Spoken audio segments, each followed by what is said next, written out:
Buenas noches, alumnos. Vamos a continuar con nuestras clases de histología, en las mismas que van a estar disponibles en nuestro canal de YouTube para que ustedes puedan revisarla las veces que quieran y que les sirva también como material de estudio más la bibliografía asignada a nuestra materia. Ahora vamos a hablar del tejido muscular en esta primera diapositiva. Vamos a tratar de establecer en sus clases las generalidades, su clasificación, tanto el músculo esquelético cardíaco como el liso, ¿no? Y sus características también estructurales, ¿no? El tejido muscular tiene a su cargo el movimiento del cuerpo y de sus partes. Y también juega un papel preponderante en el cambio de tamaño en la forma de los órganos internos, ¿no? Este tejido se caracteriza por poseer conjuntos de células largas que tienen la característica de ser especializadas y que están dispuestas en haces paralelos cuya función principal va a ser la contracción. Entonces, tenemos que tener en cuenta algunos conceptos, como por ejemplo el que de la interacción de los miofilamentos es la causa de la contracción de las células musculares. Vamos a conocer o vamos a describir dos tipos de miofilamentos que, bueno, obviamente están asociados con este tipo de contracción celular, ¿no? Los filamentos finos, que miden de 6 a 8 nanomicrones de diámetro y con una longitud aproximada de un micrómetro, compuesto principalmente por moléculas o por proteínas de tipo actina. Cada filamento fino, también conocido filamento de actina fibrilar o actina F, es un polímero formado por moléculas de actina de tipo globular o también conocida como actina F. Los filamentos gruesos, lo mismo, tienen obviamente un diámetro mucho mayor, se habla de 15 nanómetros y una longitud de 1.5 micras. Y estos van a estar compuestos por otro tipo de proteína que la vamos a conocer como la miosina 2. Entonces, la interacción de estos filamentos o miofilamentos finos, la actina, y filamentos gruesos, la miosina va a dar origen a la contracción celular, ¿no? Entonces, lo que tenemos que establecer y en esta microfotografía del músculo esquelético con esta tinción de hematoxilina y eosina, podemos ver, sobre todo en lo que vemos en la figura A, por así decirlo, es un corte longitudinal de músculo esquelético, ¿no? Observen cómo las fibras musculares se disponen generalmente paralelas y su orientación es vertical o longitudinal de cada fibra. Esto no es nada más que un reflejo del plano del corte y también podemos observar el revestimiento de una vaina de tejido conjuntivo denso acá, no se ve, más o menos lo podemos ver en esta micro fotografía que corresponde al epimícido, ¿no? Que es un revestimiento de tejido conjuntivo que después lo vamos a estudiar, ¿no?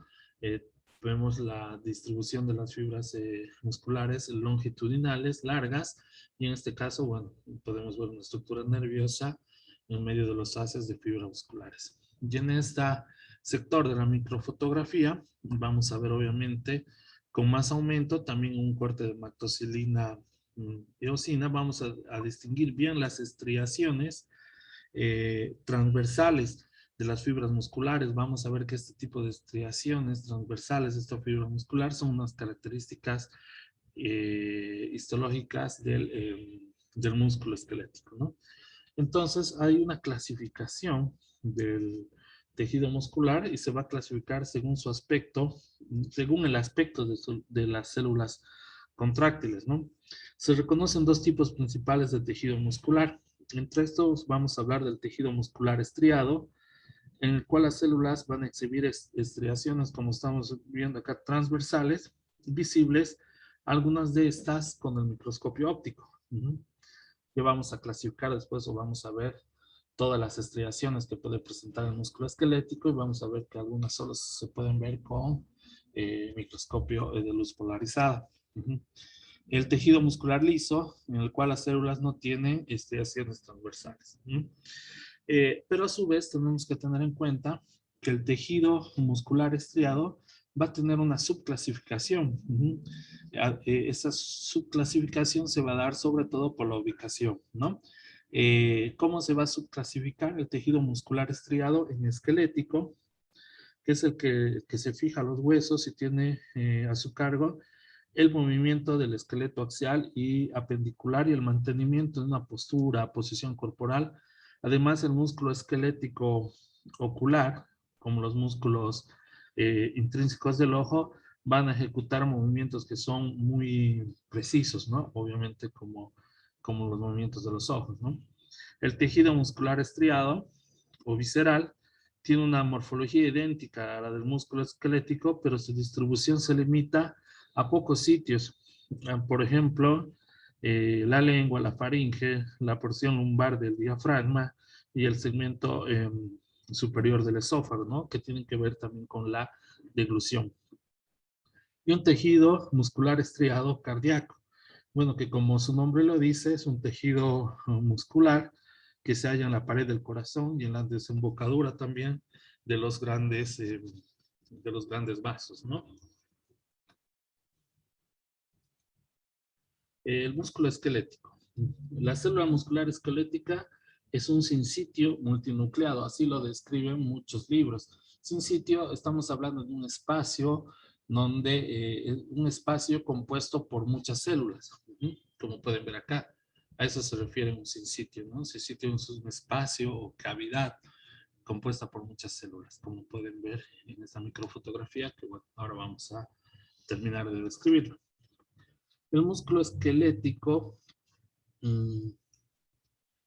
o mejor dicho, en el músculo esquelético, cada célula muscular que con gran frecuencia recibe el nombre de fibra muscular es en realidad, como acabamos de ver, un sinsitio multinucleado. Una fibra muscular se forma durante el desarrollo por la fusión de células musculares individuales pequeñas que van a ser llamadas mioblastos, o sea, eh, ¿cuáles son las células que dan origen a las células musculares? Y son los mioblastos, ¿no?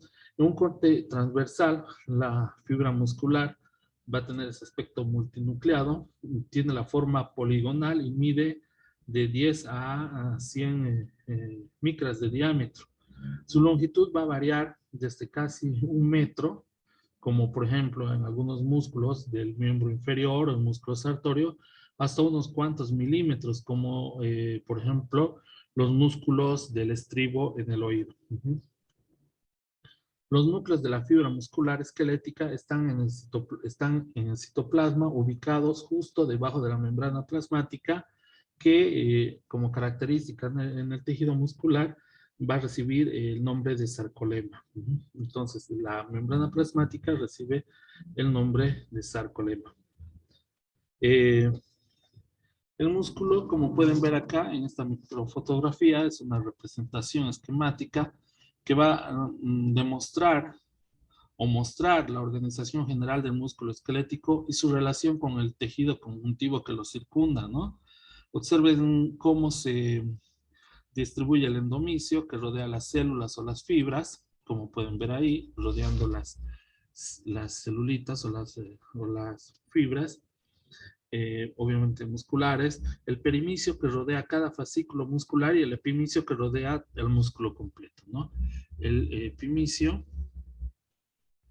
cada fascículo, endomisio, cada célula, y el perimicio que va a rodear todo el fascículo, o que va a rodear en sí, mejor dicho, al músculo completo, ¿no? Había una clasificación del músculo de acuerdo a la coloración que este poseía cuando nosotros veíamos el tejido muscular, por así decirlo, en vivo. Se identificaban 3 tipos de fibras musculares esqueléticas: rojas, blancas e intermedias. Actualmente esta clasificación no se usa mucho. Sí se puede hacer una diferenciación o sí se puede usar esta clasificación cuando se usan algunas técnicas especiales. para ver sobre todo las interacciones metabólicas que tienen estos músculos, ¿no? Pero actualmente los tipos de fibras musculares esqueléticas se clasifican por dos variantes, una por la velocidad de la contracción y por la actividad metabólica que pueden tener, ¿no? Entonces, la clasificación actual de las fibras musculares esqueléticas tiene su fundamento en la rapidez de su contracción o la velocidad enzimática de la reacción determinada por la ATPasa miocínica y la fibra del perfil metabólico, ¿no? Y la rapidez de la contracción determina la celeridad con la que la fibra se contrae y se relaja. La velocidad de la reacción del ATPasa de la miocina determina el ritmo con la que esta enzima es capaz de incidir sobre moléculas de ATP durante el ciclo de contracción. Entonces, el perfil metabólico indica la capacidad de producción de ATP por la fosforilación oxidativa o ya sea por la glucólisis. Entonces, las fibras caracterizadas por un metabolismo oxidativo contienen una gran cantidad de mioglobina y muchas mitocondrias por sus complejos constitutivos de citocromos transportadores, obviamente, de electrones, ¿no? La mioglobina es una proteína, entonces, fijadora de oxígeno que va a ser muy semejante a la hemoglobina que nosotros encontramos en los glóbulos rojos, que aparecen en cantidades variables en las fibras musculares y constituyen una fuente eficaz de oxígeno para las reacciones metabólicas musculares. Entonces, ¿cuál es la fuente eficaz que tiene el músculo de oxígeno para que se lleven acciones, estas reacciones metabólicas musculares que van a clasificar estas fibras musculares? Es la mioglobina, ¿no?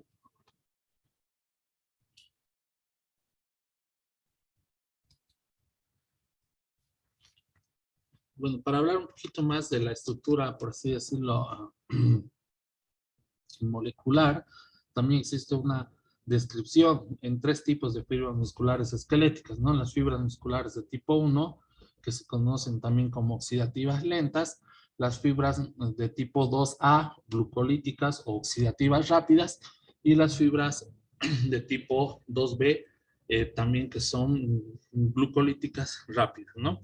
Entonces, las fibras de tipo 1 o fibras oxidativas lentas, estas fibras pequeñas que aparecen rojas, digamos así, en su estado fresco, que contienen mucha cantidad de mitocondrias, una gran cantidad de mioglobinas y complejos de citocromos. Tiene una concentración elevada de enzimas oxidativas. Estas enzimas oxidativas de tipo mitocondrial. Y es por eso que cuando son teñidas demuestra una gran intensidad en su tinción, sobre todo cuando se usa algunas reacciones de tipo histoquímico, como la succino deshidrogenasa, ¿no? Esto se hace en algunos estudios, este tipo de técnicas en algunos estudios metabólicos, ¿no?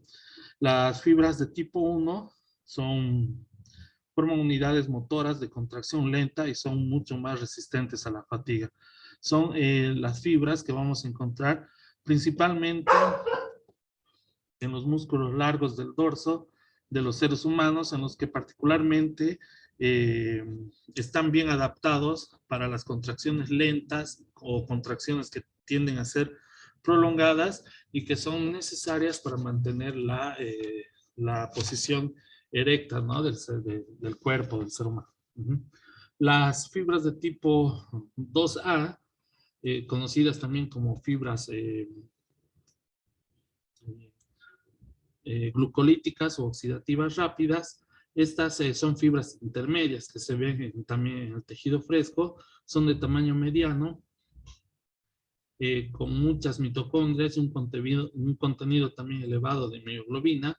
A diferencia de lo que son las fibras de tipo 1, estas fibras van a poseer una gran cantidad de glucógeno y tienen la capacidad de una glucólisis anaerobia, ¿no? Esa es la diferencia entre la de tipo 1, ¿no? La gran cantidad de glucógeno y la capacidad de tener una glucólisis de tipo anaerobia, ¿no? Se constituyen también unidades motoras de contracción rápida y resistente.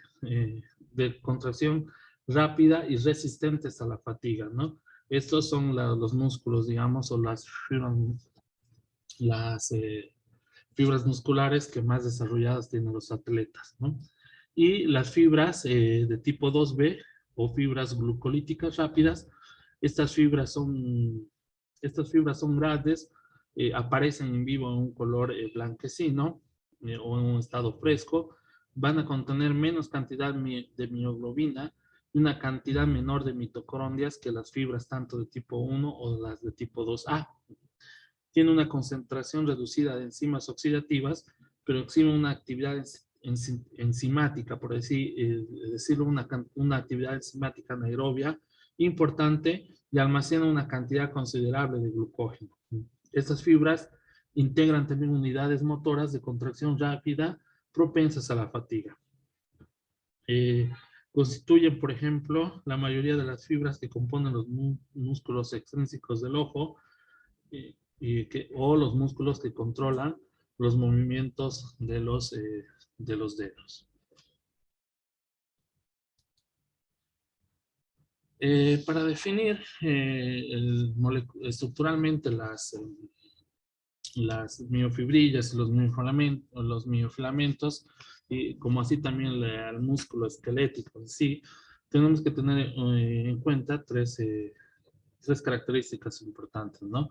La unidad funcional y estructural de la fibra muscular es la miofibrilla. Entonces, la fibra muscular está repleta de subunidades de disposición longitudinal llamadas miofibrillas. Las miofibrillas son visibles algunas veces en preparados histológicos. En los cortes donde vamos a tener, o en los cortes se les imparten a la fibra un aspecto como moteado o como punteado. Las miofibrillas se extienden a todo lo largo de la célula muscular.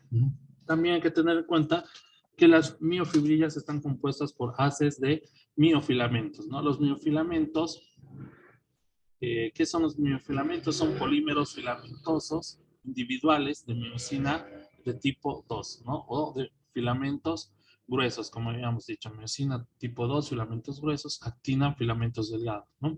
Entonces, los miofilamentos son polímeros individuales de miosina de tipo 2 y también de actina y proteínas asociadas a algunos filamentos finos. Son los verdaderos elementos contráctiles del músculo estriado.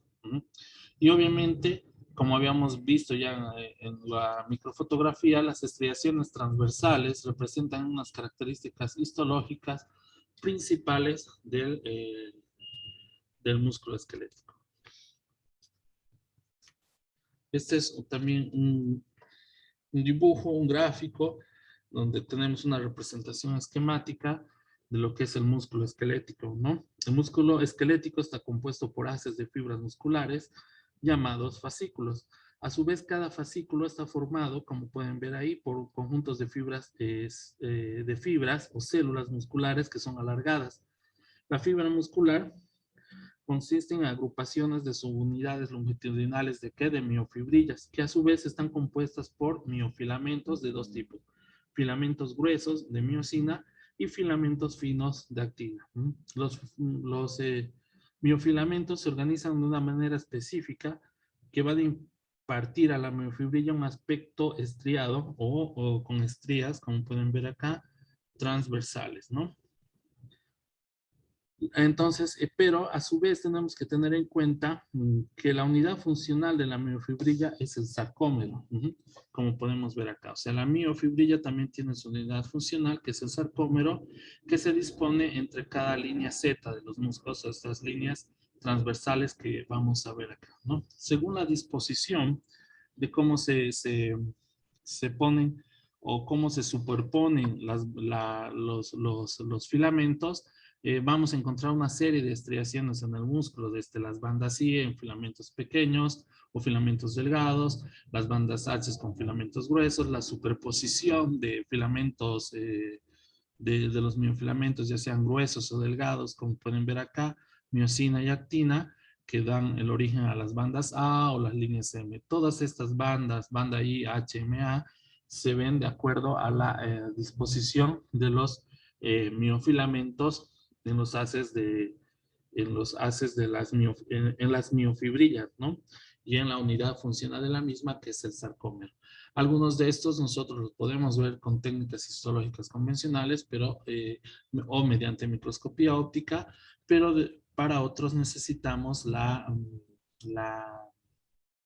microscopía de luz polarizada.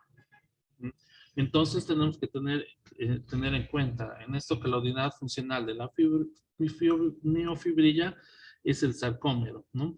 La disposición de los filamentos gruesos, de los filamentos finos y gruesos, originan las distintas densidades que producen las estriaciones transversales de las miofibrillas, como acabo de explicar.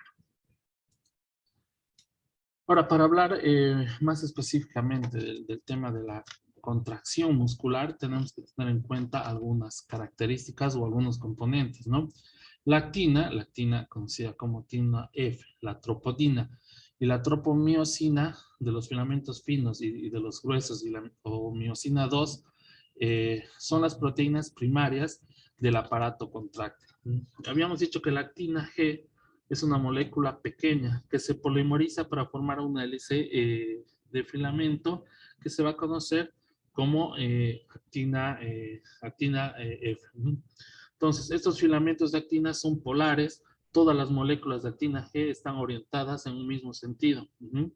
La tropomiosina es una proteína que también está expuesta por una hélice doble, una hélice doble compuesta por dos tipos de polipéptidos, ¿no? Forma filamentos que se ubican entre el surco de lo que serían las cadenas de actina.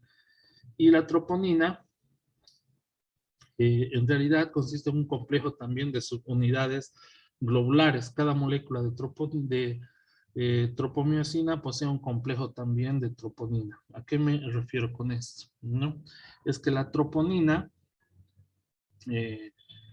en una subunidad se une a la tropomiosina y se ancla a la misma para formar un complejo de anclaje conocida como troponina 1 y que se va a unir a la actina, y eso es importante en la parte de la inhibición de la interacción de la actina y miosina, ¿no? Incluso en la inhibición de la acción contráctil, ¿no? Entonces, esto es lo que tenemos que conocer desde un punto de vista, por así decirlo, molecular, para poder entender la contracción, ¿no? O para poder entender, por así decirlo, digamos, el ciclo de la contracción, ¿no? El dinamismo o el ciclo de la contracción, ¿no? Otra proteína que ya la habíamos descrito, que es la miosina 2, es muy importante en este ciclo de la contracción, que es también una proteína que está compuesta, como pueden ver, por cadenas ligeras y un segmento grueso o filamento grueso. Por así decirlo, es un esquema de cómo está compuesto molecularmente la miosina 2, ¿no? La molécula de miosina tiene una cola, una cabeza, compuesta por una cadena pesada. La cadena pesada tiene muchas, por así decirlo, unidades que son globulinas que sobresalen, o cabezas de cadenas pesadas, que también sirven para el anclaje de actina y para que para que se lleve efecto la contracción. Pero también está compuesto en sus extremos por dos tipos de cadenas ligeras, que a su vez también van a servir como un sitio de fijación de actina, un sitio de fijación para ATP en ambas, ¿no? Ya sea la cadena ligera de 18 kilodaltons o la de 22 kilodaltons, sirve para la fijación de actina o la fijación del complejo ATP. A su vez, tenemos que tener en cuenta que hay una serie de proteínas accesorias que van a mantener la alineación precisa de estos filamentos, tanto finos y gruesos, en este ciclo de la contracción. Pero son proteínas accesorias, son una gran cantidad, como la tinina, la alfa-actina, la nebulina, la tropomodulina, la desmina, la miomesina, la proteína C y la distrofina. Entonces, todos este tipo de proteínas son proteínas accesorias que van a servir para mantener la alineación precisa de los filamentos, ya sea finos o de los filamentos gruesos, ¿no? Esto lo vamos a describir mucho mejor o vamos a repasar la parte de esta composición, por así decirlo, estructural de los filamentos cuando estemos hablando precisamente del ciclo de la contracción, ¿no? Esto es una representación esquemática de lo que es una miofibrilla que está compuesta por un sarcómero, el mismo que está limitado por estas líneas transversales o líneas Z que vamos a encontrar en el sarcómero. Vamos a encontrar estas moléculas de tropomiosina y troponina que hacen ese complejo de anclaje. Vamos a encontrar una serie de proteínas accesorias relacionadas a las mismas, como la nebulina, la titina, y acá vemos la molécula de miosina, ¿no? Con sus cabezas, ya sea tanto en el cuerpo o polares, ¿no? Que se van a unir en la línea o también ayudada por otras moléculas, por otras proteínas accesorias como la tropomodulina, la miosina y también la proteína C. Bueno, pero todo esto lo vamos a ver en la siguiente clase cuando estemos hablando precisamente del ciclo de la contracción, ¿no? Y todas las fases que tienen, que están descritas o todas las etapas que están descritas en este, mm, en este ciclo, ¿no? Desde la etapa 1, que es una etapa de adhesión, la etapa 2, que es una etapa de separación, una etapa de flexión, y bueno, la etapa 4, por ejemplo, que es una etapa en donde se genera, donde va a haber una generación de fuerza, una etapa 5 de readhesión, ¿no? Entonces, pero bueno, esto lo vamos a ver en la siguiente clase. Eh, bueno, muchas gracias por su atención. Cualquier pregunta, por favor, por nuestros medios que ya conocemos, ya sea en nuestro canal, nuestro grupo de WhatsApp o en los comentarios del canal. Muchas gracias por su atención y buenas noches.